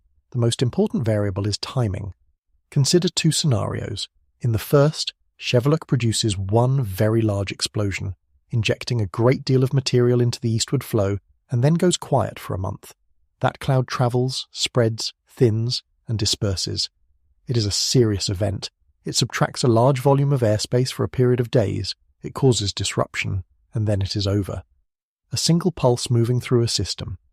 In the second scenario, Sheveluch produces a moderate explosion, and then 4 days later another one, and 4 days after that another one, each individually smaller than the first scenario's single event. But each one injects material into the same eastward corridor before the previous cloud has fully dispersed. The second scenario is worse, not because more total material is involved, but because the corridor never clears. Instead of a discrete cloud that can be routed around and then forgotten, you get a semi-permanent contaminated volume being continuously resupplied from upstream. The airspace does not come back, and look at what has actually been happening. 6 advisory-level events in 22 days, an average interval under 4 days. That is the second scenario. That is precisely the pattern that produces a persistent problem rather than an acute one. Now, I want to be scrupulously fair here, because there is an important qualifier that cuts against the alarming version of this. The events of this month have been moderate. 12 kilometers is a substantial column, but it is not 20. The clouds have been of limited extent and they have dispersed. There has been no reported closure of North Pacific routes, no reported cancellations, nothing beyond the ordinary functioning of the advisory system doing its job. The system is handling it, so the frequency is the concerning shape, and the magnitude is the reassuring content. Both of those are true simultaneously, which by now you will recognize as the theme of the entire evening. But run the thought experiment one step further, because this is the scenario that actually matters. Take the current cadence, an event every 4 days, feeding into the eastward flow. Now insert into that sequence one event of a different class, not a 10-minute explosion producing a 12-kilometer column, a dome collapse producing a 20-kilometer column, and an ash cloud the size of Iceland. That event arrives into a corridor that is already carrying material, and it arrives with the persistence that stratospheric injection provides, because 20 kilometers is above the weather, where material is not efficiently rained out and can circulate far longer. That is the scenario the advisory centres are structured to handle, and it is the scenario that produced actual operational consequences in North America 3 years ago. Which brings us to the specific question that started this whole video, and the reason Canada is in the title, because that is not a hypothetical either. Before we get there, one more observation about the handoff, because I think it is quietly the most telling detail in the July record. On the 16th of July, Tokyo logged the cloud. On the 20th, Anchorage did. There is no dramatic announcement attached to that. No agency issued a statement saying the material has now entered North American airspace of responsibility. It is simply visible in which centre's letterhead is at the top of the advisory. But that change of letterhead is the geography of the hazard, made bureaucratically visible.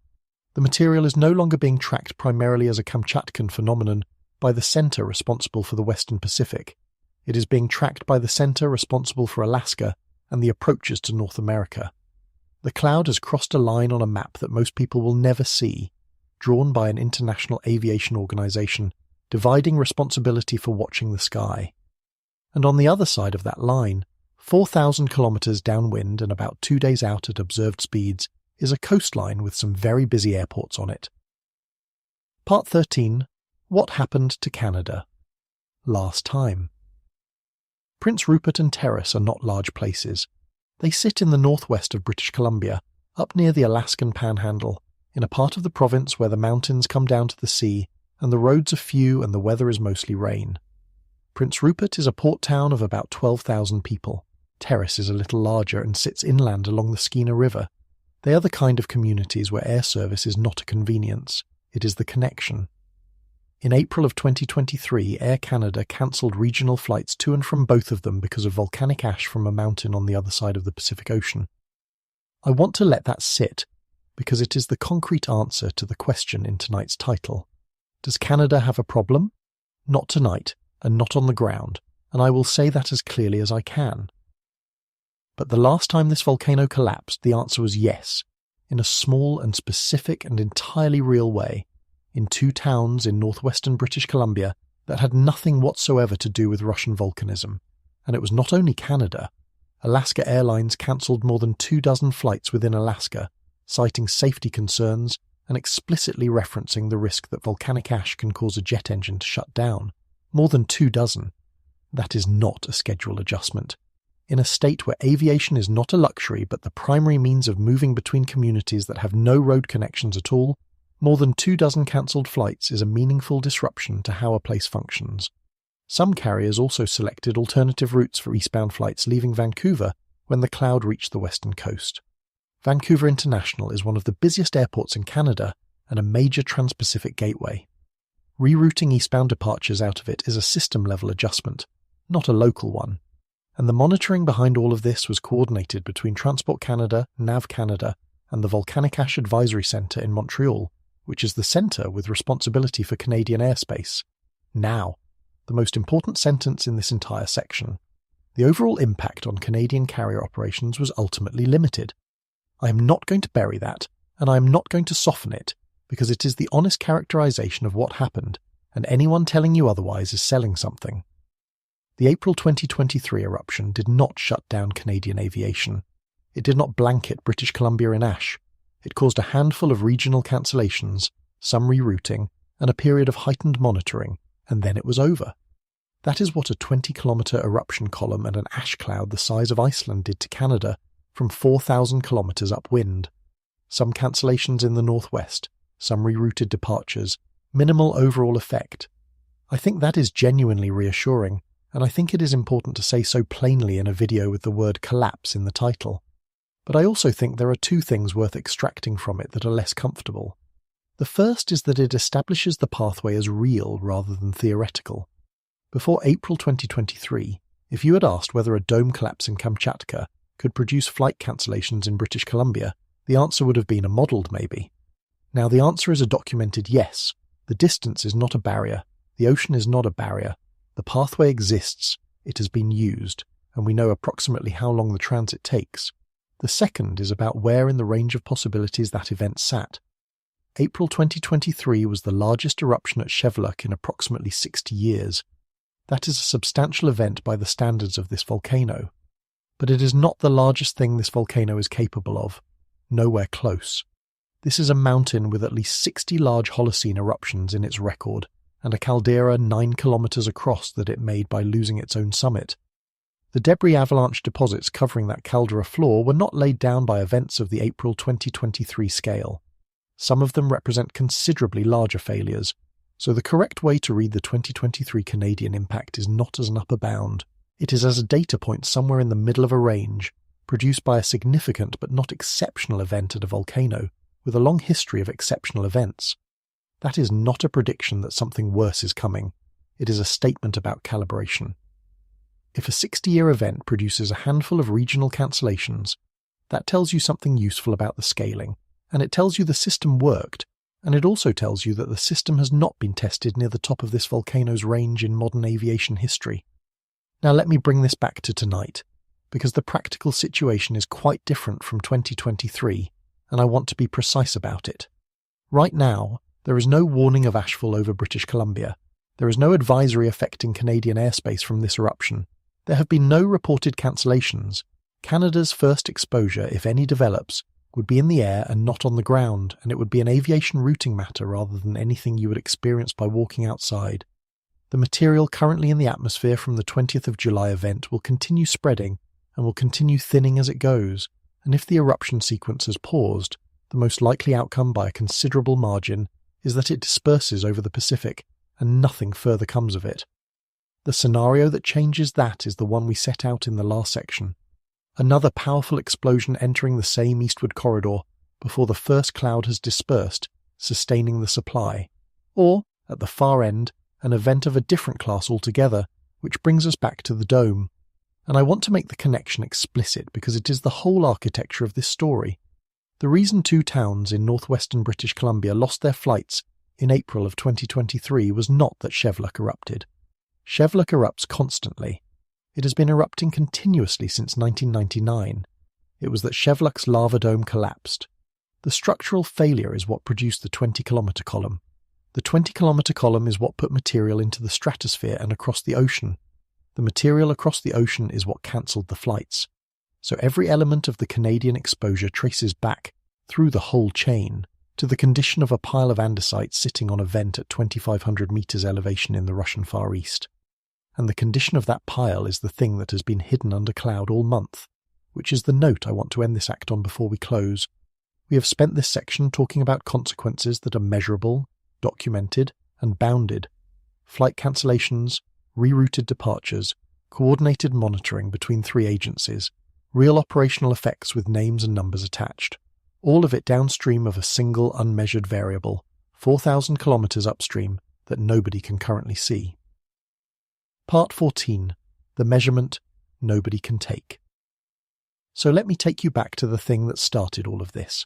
That one line at the bottom of an aviation advisory, written in shorthand for pilots, on the evening of the 20th of July. Some part of volcanic ash obscured by meteorological clouds, and the message before it, the one that did not say an eruption had occurred, only that one was possible because the summit was hidden. Everything we have covered tonight funnels into those 2 sentences. We have a volcano that builds a structure it eventually cannot support. We have a documented failure mode twice in living memory, in 1964 and again in April of 2023. We have a caldera 9 kilometres across with one wall missing to the south, and a preferred direction that the mountain has demonstrated it still remembers. We have a new dome that began growing at the end of December and outgrew its own base within 2 months. We have fresh material still arriving daily, visible as heat from orbit. We have 6 explosive events in 22 days, an alert level that has been to the top of its scale twice in a week, and a standing warning that an explosion to 12 kilometres could occur at any moment. And we have one measurement that would tell us whether any of that adds up to a problem, and that measurement is unavailable, because there is weather in the way. I have used a phrase several times tonight, and I want to say it one last time properly. We can watch the ash leave. We cannot watch the mountain. Think about how strange that is as an epistemic situation. We have satellites that can measure the height of an ash column to within a few hundred metres, track its edges across 4,000 kilometres of open ocean, calculate its speed to the knot, and hand off responsibility for monitoring it between international agencies on opposite sides of the Pacific. The instrumentation for tracking the consequence is superb, and the instrumentation for observing the cause is a clear day. That is not a criticism of anyone. It is a description of a genuine limit. Optical and infrared satellite sensors cannot see through thick water cloud. Radar satellites can, but they pass over on fixed orbital schedules rather than continuously, and there are only so many of them. Ground-based observation requires either people or instruments on a mountain in one of the more hostile environments on the planet, and even then, you cannot see the interior of a lava dome. Nobody can. There is no instrument that looks inside a pile of rock and tells you where the fractures are. So the honest position, on the 21st of July 2026, is this. Sheveluch is in an active, well-monitored, high-cadence explosive phase that is entirely consistent with what it has been doing since 1999, and specifically with the rebuild that began after 2023. Column heights are elevated but stable and not escalating. The aviation color code sits at orange. No agency has issued any warning of an imminent dome collapse. There is no warning of ashfall over Canada or Alaska. The immediate hazard to people is local to Kamchatka, and Kamchatka has very few people in the relevant places. None of that is alarming, and I do not want you to leave here alarmed. If you take one thing from this video, let it be the mechanism rather than the fear, because the mechanism is what makes you able to read the next headline about this volcano properly. But I also do not want you to leave here dismissing it, because the shape of the situation is real, and it is not what the coverage suggests. The coverage says 12 kilometers, 40,000 feet, code red, ash crossing the Pacific. All of those are true, and all of them describe the exhaust. What is actually interesting, and what almost nobody is reporting, is that there is a 7-month-old structure up there growing fast enough to have overtaken its own foundation in 8 weeks, on a mountain that has twice in the modern record resolved exactly this configuration, by taking the whole thing apart, and that we have not had a clear look at it in weeks. That is not a prediction. I want to be as clear as I possibly can about that, because this is exactly the sort of thing that gets a qualifier stripped off it and turns into something I did not say. I am not telling you that Sheveluch is about to collapse. There is no confirmation of renewed catastrophic dome failure. There is no evidence that 2023 is about to repeat. The overwhelming statistical likelihood, tonight and tomorrow and next week, is that this sequence continues exactly as it has been, produces some more moderate columns, and eventually quietens down, and this video becomes a piece of context rather than a piece of foreshadowing. That is the most likely outcome, and I would put real money on it. What I'm telling you is narrower and I think more useful. A system with a documented failure mode is currently sitting in the configuration that precedes that failure mode, while the diagnostic that would resolve the ambiguity is obscured. That is a specific and accurate description of a situation, and it justifies attention without justifying alarm, and it gives you something concrete to watch for, which is the part I actually care about you taking away. Forget column height. It has been flat for 3 weeks, and flatness tells you nothing about structure. When the next headline arrives saying ash reached some number of thousands of feet, you now know that number is a receipt for an explosion that already finished and carries almost no information about what comes next. Watch duration instead. The 5th of July explosion was confirmed on video at roughly 10 minutes. 10 minutes is a discrete event, a pocket venting and resealing. If you see a report of an explosion at Sheveluch lasting hours rather than minutes, that is a different animal entirely, because sustained emission implies a sustained pathway, and a sustained pathway implies that whatever was confining the system has stopped confining it. Watch whether the alert level stays up. Red twice this month, and both times back down within a day, once within 5 hours. If it goes red and is still red the following day, that is the clearest publicly visible signal that the assessment on the ground has changed. Watch for any mention of deformation.